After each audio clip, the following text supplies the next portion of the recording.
Seema news కి స్వాగతం. ఈ రోజు వార్తలోని ముఖ్యాంశాలు మీకోసం. గ్రీన్కో ఇంటిగ్రేటెడ్ రెన్యూవబుల్ ఎనర్జీ ప్రాజెక్టును సందర్శించిన జిల్లా collector doctor A Siri.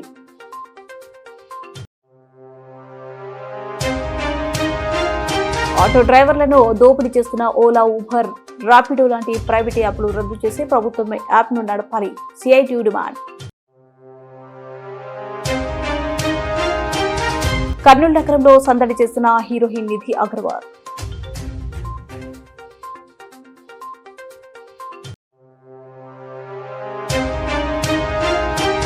Special education DSC notification వెంటనే విడుదల చేయాలి. డివైఎఫ్ఐ రాష్ట్ర ప్రధాన కార్యదర్శి రామన్న.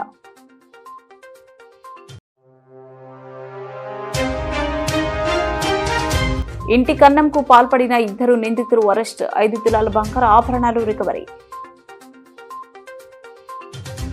ఓర్వకలు మండలం గుమ్మితం తండా వద్ద ఏర్పాటు చేసిన గ్రీన్కో ఇంటిగ్రేటెడ్ రెన్యూవబుల్ ఎనర్జీ ప్రాజెక్టును మంగళవారం జిల్లా కలెక్టర్ డాక్టర్ ఏ సిరి సందర్శించారు. Greenko integrated renewable energy project సైట్లోని upper reservoir, upper intake point, project site, power house తదితర ప్రాంతాలను జిల్లా కలెక్టర్ క్షుణ్ణంగా పరిశీలించారు.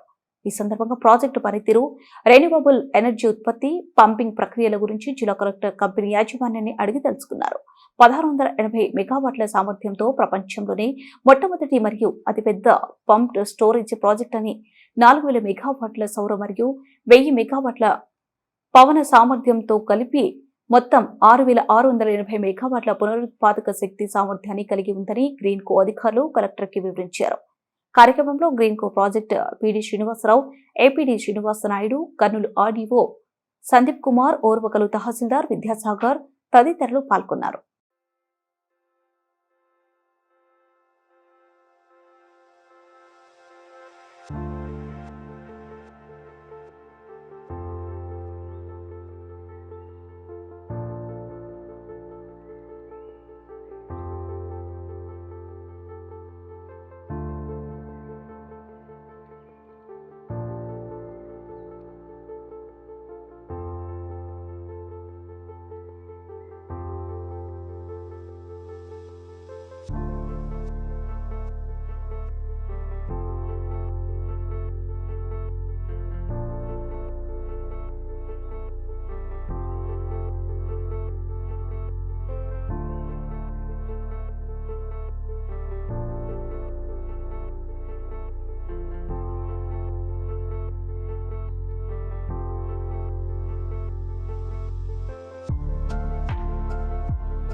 తక్కువ కమిషన్లతో రైడ్ ఇస్తామని ఆటో డ్రైవర్లను నమ్మించి సంస్థను అభివృద్ధి చేసుకుని ఇప్పుడు అదనపు కమిషన్ పేరుతో ఆటో డ్రైవర్లను ఇబ్బందులకు గురిచేస్తున్న ప్రైవేట్ యాప్లను తక్షణమే రద్దు చేయాలని సిఐటియు జిల్లా ప్రధాన కార్యదర్శి ఎండి అంజిబాబు ప్రభుత్వాన్ని డిమాండ్ చేశారు. బుధవారం AP auto and trolley drivers union CITU university committee ఆధ్వర్యంలో జిల్లా కలెక్టర్ కార్యాలయం ముందు ప్రైవేట్ యాప్లను రద్దు చేయాలని డిమాండ్ చేస్తూ ధర్నా కార్యక్రమం ఆ యూనియన్ అధ్యక్షులు ఎస్ హుసేన్ వలీ అధ్యక్షతన నిర్వహించారు. కార్యక్రమాన్ని ఉద్దేశించి సిఐటియు జిల్లా ప్రధాన కార్యదర్శి ఎండి అంజుబాబు, సిఐటియు యూనివర్సిటీ అధ్యక్షులు నగేష్, ఆటో యూనియన్ జిల్లా ప్రధాన కార్యదర్శి కె ప్రభాకర్, యూనివర్సిటీ ప్రధాన కార్యదర్శి బి రాధాకృష్ణ మాట్లాడారు. ధర్నా కార్యక్రమంలో ఆటో యూనియన్ నగర నాయకులు పెద్ద మాలిక్ భాషా, ఎస్ షంషీర్ భాషా, మల్లి, శ్రీను, రాజశేఖర్, సురేష్, శివకృష్ణ, నాగేంద్ర, మౌలాలి, మహబూబ్ భాషా, అయ్యస్ స్వామి, ఖాదర్ మరియు వివిధ అడ్డాల ఆటో డ్రైవర్లు పాల్గొన్నారు.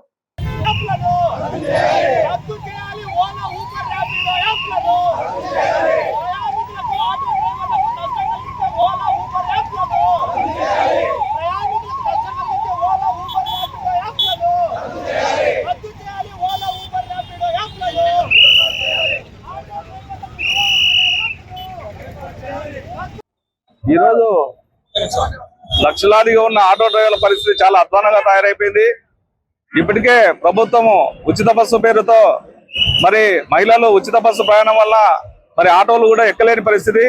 ఆ పరిస్థితుల్లో ఈరోజు ఓలా కానీ, ఊబర్ కానీ, ర్యాపిడ్ కానీ ఇలాంటి ప్రైవేట్ యాప్లు గతంలో మా యాప్ తీసుకోండి, ప్రయాణికులను మేము మీ ఆటోలు అనుమతిస్తాం, మాకు తక్కువ కమిషన్ తో మేము యాప్లు నడుపుతామని చెప్పేసిన ఈ యాప్లు ఈరోజు 5 రూపాయలు మొదలుకొని ఈరోజు 25 నుంచి 30 రూపాయల దాకా పర్సెంటేజ్ 25% తో ఈరోజు కమిషన్ తో ఈరోజు వ్యాపారాలు చేస్తున్నాయి.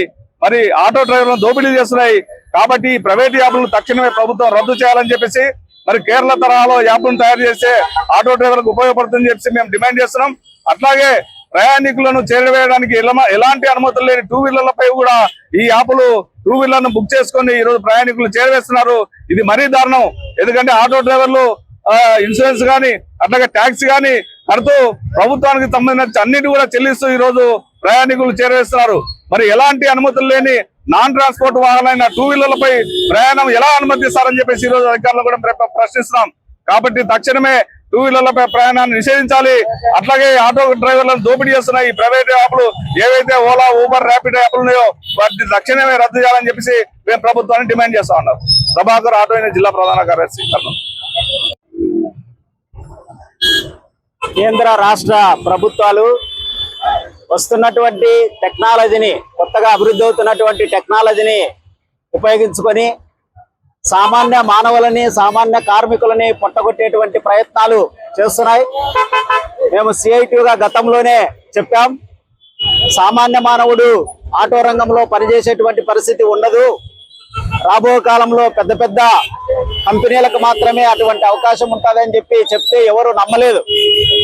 ఈరోజు ఆటో కార్మికులను పొట్టగొట్టే విధంగా కేంద్ర ప్రభుత్వము కొన్ని యాప్లను తయారు చేయించి ప్రైవేట్ సంస్థల ద్వారా ఈరోజు ఊబరు, ఓలా, ర్యాపిడ్ అనేటువంటి పేరుతో ఆటో వాళ్ళకి మాత్రమే కాకుండా మోటార్ బైకులకు కూడా అటువంటి అనుమతి ఇవ్వడం ద్వారా ఈరోజు మోటార్ బైకుల పైన మానవులు ఆ రకంగా మన ప్రజల్ని తీసుకొని పోవడం ద్వారా ఆటో కార్మికులకు తీవ్రమైనటువంటి ఇబ్బందులు వస్తున్నాయి. ఒక పక్కేమో మన రాష్ట్రంలో స్త్రీశక్తి పథకం ప్రవేశపెట్టడం ద్వారా ఆటో కార్మికులు చాలా తీవ్ర ఇబ్బందులు ఎదుర్కొంటున్నటువంటి పరిస్థితి ఉంటే, మరో పక్కనేమో ఈ ఊబరు, ఓలా, ర్యాపిడ్ అనేటువంటి సంస్థలు యాప్లు తయారు చేసి ఆ రకంగా తక్కువ కమిషన్లు ఇస్తూ వాళ్ళకి లాభాలు గడించుకునేటువంటి పరిస్థితి మరోవైపు ఉంది. ఆటో వాళ్ళకి వరకు ఉంటే ఆటో వాళ్ళకి కొంతమైనా ప్రయోజనం ఉంటది. మోటార్ బైకులు కూడా అనుమతి ఇవ్వడం వల్ల చాలా ఇబ్బందులు ఎదురవుతాయి. ఉదాహరణ కర్నూలు నగరంలో చౌరస్తా నుండి సి క్యాంప్ వరకు వాళ్ళ పని మీద పోతున్నటువంటి వాళ్ళు. కర్నూలులో హీరోయిన్ నిధి అగర్వాల్ సందడి చేశారు. నగరంలోని నాగిరెడ్డి రెవెన్యూ కాలనీ వద్ద నూతనంగా ఏర్పాటు చేసిన వస్త్రాలయ షాపింగ్ మాల్ ను నిధి అగర్వాల్ ప్రారంభించారు. ఈ కార్యక్రమంలో కర్నూలు ఎంపీ బస్తిపాటి నాగరాజు, మాజీ ఎంపీ టీసీ వెంకటేష్, వస్త్రాలయం ఎండీ గోపాల్ రెడ్డి పాల్గొన్నారు. హీరోయిన్ ను చూసేందుకు అభిమానులు పెద్ద సంఖ్యలో తరలివచ్చారు. కర్నూలుకు రావడం సంతోషంగా ఉందని నిధి అగర్వాల్ తెలిపారు.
నమస్కారం, thank you so much for coming here. Kurnool వచ్చడానికి చాలా హ్యాపీగా ఉన్నాను. ఇక్కడ ఒక 3 years ముందు కూడా వచ్చాను. నాకు ఎంత లవ్ వస్తుంది కర్నూలుతో. సో చాలా thank you and very happy to be here వస్తారియా sir. Wishing you 100,000, 5,000 more stores all over India. So congratulations and all the best. Ikkada collections chala baagundi and offers kuda chala baagundi. So kachidanga ikkada raavali and shopping cheyali and yes, thank you so much sir for your kind words and also MP Garu namaste. Thank you so much for your kind words. Karnool naku chala actually nachindi and మన సినిమాకి కూడా ఎంత love వచ్చింది from Kurnool. So అందుకే ఇక్కడ వచ్చాను and love you all. Thank you so much. So ఈరోజు ఇక్కడ మన వస్త్రాలయ షాపింగ్ మాల్ ఇందులో అన్ని వర్గాలకు సంబంధించిన అంటే కిడ్స్, మెన్స్, ఉమెన్ సంబంధించిన అన్ని రకాల వస్త్రాలు దొరుకుతాయి ఇక్కడ. అంటే వెడ్డింగ్ కలెక్షన్స్ కానీ, తర్వాత క్యాజువల్ వేర్ కానీ అన్ని రకాల వస్త్రాలు దొరుకుతాయి. సో అన్ని తరగతుల వారికి ఇక్కడ వస్త్రాలు దొరుకుతాయి. అదే విధంగా ఓపెనింగ్ ఆఫర్ సందర్భంగా ఈ రోజు నుంచి దీపావళి వరకు ప్రతిరోజు లక్కీ డ్రాలో ప్రతి 1000 రూపాయల కొనుగోలుపై ప్రతిరోజు లక్కీ డ్రాలో రాష్ట్రంలో కూటమి ప్రభుత్వం 15వ తేదీ 4వ నెల 2025 విడుదల చేసిన జీవో నెంబర్ 13 ప్రకారం ప్రత్యేక ఉపాధ్యాయ పోస్టులు 2260 తక్షణమే సిలబస్ ప్రకటించి నోటిఫికేషన్ విడుదల చేయాలని బీడ్ల కాంపౌండ్ నుండి కలెక్టరేట్ వరకు ర్యాలీ నిర్వహించి డివైఎఫ్ఐ జిల్లా అధ్యక్షులు రాఘవేంద్ర అధ్యక్షతన ధర్నా కార్యక్రమం చేశారు. ఈ సందర్భంగా డివైఎఫ్ఐ రాష్ట్ర కార్యదర్శి రామన్న, జిల్లా కార్యదర్శి అబ్దుల్లా మాట్లాడుతూ రాష్ట్రంలో ఉన్న 86,000 మంది ప్రత్యేక అవసరాలు గల పిల్లలకు న్యాయం చేయాలని డిమాండ్ చేశారు. సంవత్సరాలు తరబడిన స్పెషల్ ఎడ్యుకేషన్ కోర్సు చదివి డిఎస్సీ కోసం ఎదురు చూస్తున్న నిరుద్యోగులకు స్పెషల్ ఎడ్యుకేషన్ డిఎస్సీ నోటిఫికేషన్ విడుదల చేసి డైరెక్ట్ రిక్రూట్మెంట్ పద్ధతిలో భర్తీ చేసి వారి శక్తి సామర్థ్యాలను సమాజం కోసం వినియోగించుకోవాలని కోరారు. అనంతరం ఎస్ఎఫ్ఐ జిల్లా కార్యదర్శి రంగప్ప మాట్లాడారు. కార్యక్రమంలో డివైఎఫ్ఐ నగర కార్యదర్శి హుసేన్ భాషా, నాయకులు విక్రమ్, నిరుద్యోగులు లోకేష్, నారాయణ, రమణమ్మ, మధు, సీను తదితరులు పాల్గొన్నారు.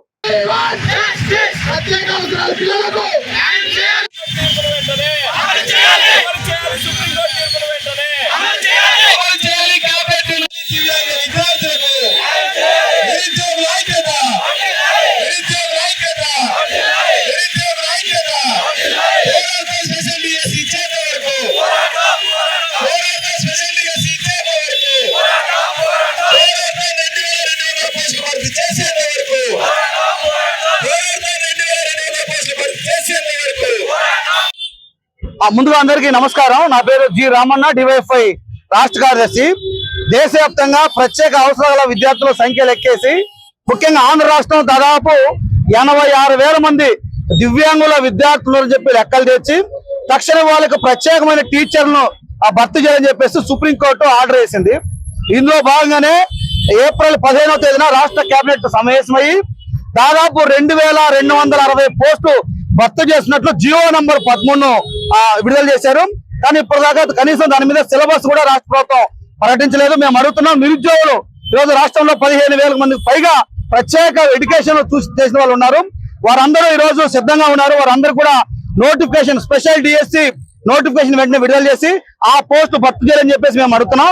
ఇప్పటికే దాదాపు 86,000 మంది దివ్యాంగులు అంటే బహుశా రాష్ట్ర ప్రభుత్వం వీళ్ళేమో అడగారు కదా, నోరు లేదు కదా, మూవోళ్ళు కదా అనుకుంటున్నారేమో. ఖబర్దార్, రాష్ట్ర విద్యార్థుల పక్షాన డివైఎఫ్ఐ మేము అడుగుతున్నాం. వీళ్ళందరికీ న్యాయం చేసిన బాధ్యత ఇతర విద్యార్థుల కన్నా వీరి మీద ఎక్కువగా ఉంది అని చెప్పి మేము అడుగుతున్నాం. అందుకనే తక్షణమే వీరికి డిఎస్సి నోటిఫికేషన్ ఇవ్వాలనేటువంటిది మేము అడుగుతున్నాం. రెండవది సిలబస్ ప్రకటించాలా, దాని యొక్క విధి విధానాలు ప్రకటించాలా. ఇక మూడవది, ఈ రోజు శాసనసభ జరుగుతా ఉంది. లోకేష్ గారు నోరు తెరిచి శాసనసభలో శాసన మండలిలో ఇదిగో మేము విడుదల చేస్తున్నాం డిఎస్సి అని చెప్పి చెప్పాల్సిన అవసరం ఉందని చెప్పి రాబోయే రోజుల్లో ఈ పోరాటాన్ని ఉద్యోగం చేయదలుచుకున్నాం. అట్లాగే మేము 6 గ్యారెంటీలను రాష్ట్రంలో సక్రమంగా అమలు చేస్తామని చెప్పి రాష్ట్ర ప్రభుత్వం చెప్తా ఉంది. 6 గ్యారెంటీల్లో నిరుద్యోగ వృత్తి లేదని చెప్పి అడుగుతున్నాం. 6 గ్యారెంటీల్లో మీరు చెప్పిన 20,000 నిరుద్యోగాలు లేవని మేము అడుగుతున్నాం. మరి ఇవన్నీ ఏంటి? 6 గ్యారెంటీలు కాదా? అందుకని 6 గ్యారెంటీల మీద ఇప్పటికైనా నాలుగు తడబడింది, తరి చేసుకొని మరవ తిప్పకుండా మాట నిలబెట్టుకోవాలని చెప్పి లోకేష్ గారు విజ్ఞప్తి చేస్తున్నాం. ఈ స్పెషల్ డిఎస్సి నోటిఫికేషన్ మీద ఈ రోజు ప్రారంభం మాత్రమే కర్నూలులో, రేపు అనంతపురంలో, ఆ తర్వాత కడపలో మొత్తం రాష్ట్ర వ్యాప్తంగా ఉద్యమాన్ని ఉధృతం చేస్తాం. నోటిఫికేషన్ వచ్చేంత వరకు డివైఎఫ్ఐ పెద్ద ఎత్తున పోరాటం చేస్తామని చెప్పి ఈ సందర్భంగా తెలియజేస్తున్నాం. మా జిల్లా సెక్రటరీ ఈ రోజు రాష్ట్రంలో ఉన్న స్పెషల్ ఎడ్యుకేషన్ కోర్సు భర్తీ చేయాలనేసి జిల్లా గేట్ నుండి కలెక్టర్ ఆఫీస్ వరకు ర్యాలీ చేయడం జరిగింది. ప్రధానంగా ఏదైతే సుప్రీంకోర్టు చొరవ చూపి ఏదైతే రాష్ట్రంలో దివ్యాంగ విద్యార్థులకు పోస్టు ఏదైతే విద్య అందించాలనేసి ఖాళీ ఉన్న పోస్టు భర్తీ చేయాలనేసి సుప్రీంకోర్టు ఏదైతే మొట్ట వేసింది రాష్ట్ర ప్రభుత్వం మీద. ఆ రకంగా ఏదైతే ఈ రాష్ట్ర ప్రభుత్వం ఈ ఏప్రిల్లో కేబినెట్ ఆమోదించింది. స్పెషల్ ఎడ్యుకేషన్ పోస్టు 2260 పోస్టులు ఉన్నాయి, వెంటనే భర్తీ చేయాలనేసి. కానీ ఈ రోజు ఈ స్పెషల్ ఎడ్యుకేషన్ పోస్టు మీద ఏ మాత్రం కూడా ప్రభుత్వం స్పందించట్లేదు. కాబట్టి రాష్ట్రంలో ఉన్న ఏదైతే స్పెషల్ ఎడ్యుకేషన్ పోస్టు వెంటనే భర్తీ చేయాలనేసి డిమాండ్ చేస్తున్నాం. లేని పక్షంలో రాష్ట్ర వ్యాప్తంగా ప్రత్యేక ఉద్యమాలు కూడా శ్రీకారం చుట్టామనేసి ఈ సంఘం డిమాండ్ చేస్తున్నాం. నా పేరు అక్టోబర్ డివైఎఫ్ఐ జిల్లా కార్యదర్శి. దివ్యాంగులకు కావాల్సింది దయా దాక్షిణ్యాలు కాదు, సమాజంలో వారికి సమాన స్థాయి, సమాన హోదా కావాలి అంటే అది కేవలం విద్య ద్వారానే. ఆ విద్య పరిపూర్ణంగా అందించగలిగేది కేవలము స్పెషల్ ఎడ్యుకేటర్స్ చేసిన టీచర్స్ మాత్రమే అందించగలరు. ఈ పోస్టులు భర్తీ చేసి దివ్యాంగులకు న్యాయం చేసి మాకు కూడా న్యాయం చేయమని ప్రభుత్వాన్ని శిరస్సు వంచి అడుగుతా ఉన్నాం. దయచేసి మా విన్నపాలను మన్నించి అమలు పరచమని ప్రార్థిస్తా ఉన్నాం. Thank you. 2025వ సంవత్సరం ఫిబ్రవరి నెల 19వ తారీఖున కర్నూలు నగరం కల్లూరులోని తెలుగు వీధిలో నివాసం ఉంటున్న కారు డ్రైవర్ గురుస్వామి వారి ఇంట్లో లేని సమయంలో గుర్తు తెలియని వ్యక్తులు వారి ఇంట్లోనికి అక్రమంగా ప్రవేశించి బీరువాలో దాచుకున్న సుమారు 11 తులాల బంగారు ఆభరణాలను 15,000 రూపాయలు నగదును ఎత్తుకు వెళ్లినట్లు ఇచ్చిన ఫిర్యాదుపై 4th టౌన్ పోలీస్ స్టేషన్లో కేసు నమోదయ్యి ఉంది. కర్నూలు జిల్లా ఎస్పీ విక్రాంత్ పాటిల్ ఆదేశాలతో డీఎస్పీ జె బాబు ప్రసాద్ ఆధ్వర్యంలో కర్నూలు 4వ పట్టణ inspector Vikramasimha, SI Chandrasekhar Reddy, head constable Shakir, constable Ella Shivudu, సుబ్బారాయుడులు ఒక ప్రత్యేక బృందం నిందితులను అదుపులోకి తీసుకున్నారు.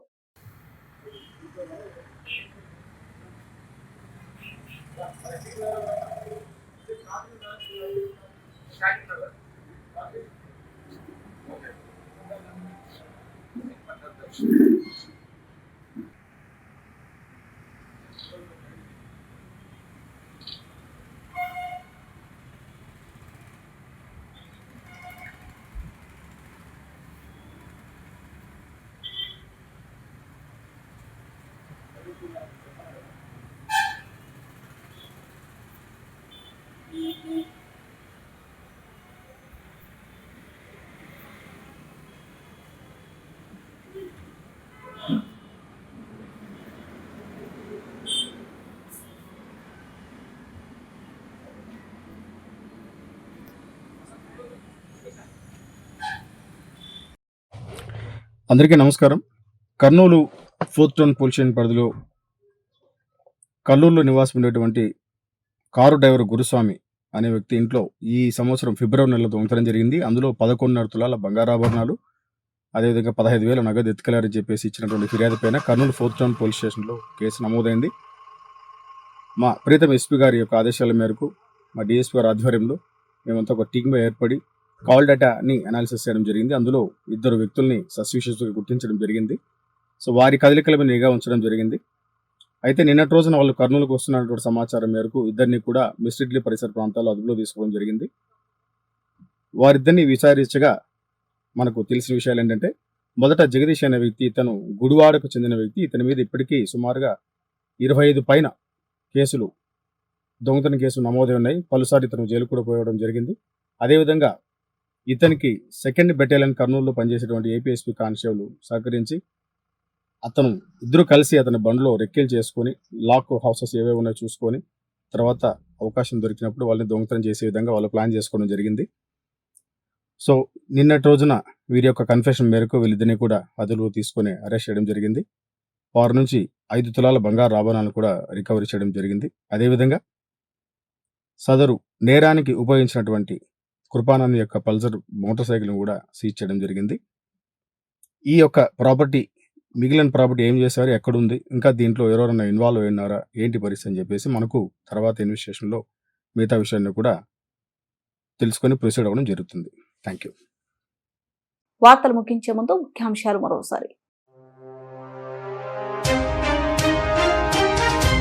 గ్రీన్కో ఇంటిగ్రేటెడ్ రెన్యూవబుల్ ఎనర్జీ ప్రాజెక్టును సందర్శించిన జిల్లా collector doctor A Siri.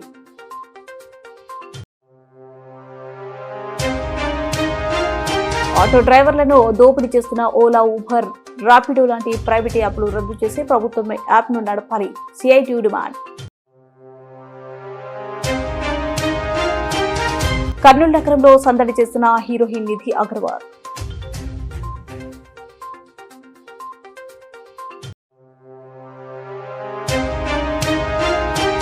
Special education DSC notification వెంటనే విడుదల చేయాలి, డివైఎఫ్ఐ రాష్ట్ర ప్రధాన కార్యదర్శి రామన్న.